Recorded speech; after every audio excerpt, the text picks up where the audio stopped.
To experience, they have to live that. But one question, how many teachers know how to do that with their students? I mean, how many teachers do know how to organize different groups, project groups, level groups? Inclusion in Canada is many stories because each province in Canada runs its own school system. In some parts of the country, inclusion is going very well. There are challenges, but it's going well.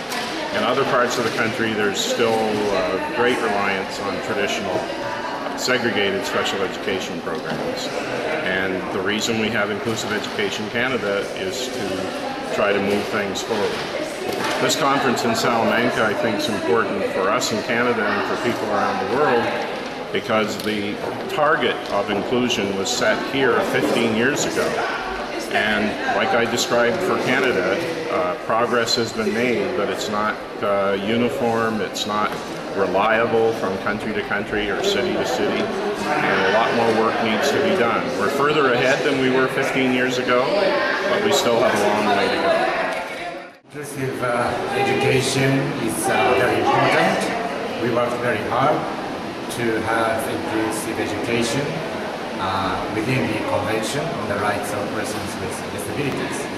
Because I do believe inclusive education is very important for us to make an inclusive society in the world. Education is for everyone, no matter what sort of disability they got. And by mixing together, you actually work more and become more friendly and supportive.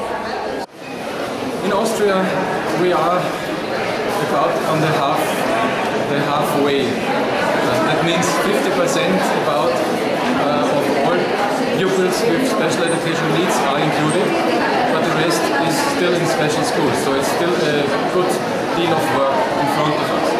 There's a lot of work being done to bring Russian legislation in compliance with the convention, but I think one of the issues is how much they differ from the convention right now, and what work needs to be done for Russia to reach these goals.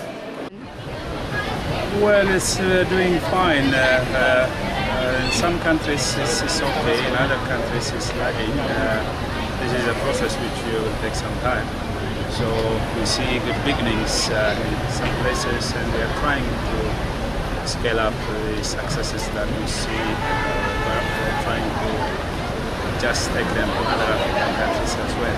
We know that there's a need for much more awareness, an awareness campaign to make education for all inclusive. And we've already had an invitation that we've accepted from the Global Partnership on Disability and Development and Very Special Arts to work with the Global Campaign for Education, who are already organizing a One Goal campaign. The current situation of inclusive education in Norway is that we have a very well developed legal system when it comes to inclusive education. We have the laws are there very much in place, but what we see is that the situation is that the children have a right on paper, but in practice we have a hard time achieving or fulfilling that right. We are mainly working towards the government, but we're also working together with parents, because we all the time we need the good examples of success stories. We have to tell the government of the success stories of children who have been included. Then we also have to tell the stories of all the, to be honest, the terrible stories of parents who have met headmasters who tell them that your child will cost us so much that the other kids want to have new books. You know, so we use those stories and to put them in system to tell the politicians on the national level that they have to put in more a system that might remove actually all the special schools. Because we see that the special schools is a big barrier to total inclusion. I think Inclusive Europe is very, very much committed to inclusive education, and we would like to inspire on that issue, because we know that South Africans themselves, they want inclusive education. They have told us, so we are in the duty to follow that line.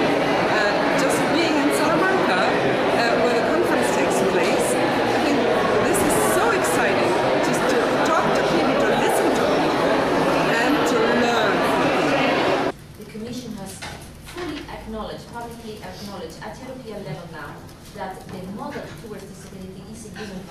Well, this might seem obvious for some of you that have been working in this field for many years. It is not obvious to hear this it was not obvious, by the way, in 2003. Now it's becoming more of an evident statement.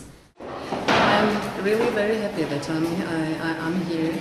I'm just sorry that more people from Czech Republic and maybe from Central Europe was not able to come. But it's a good experience, and it always it's very much supportive, even for myself as a person.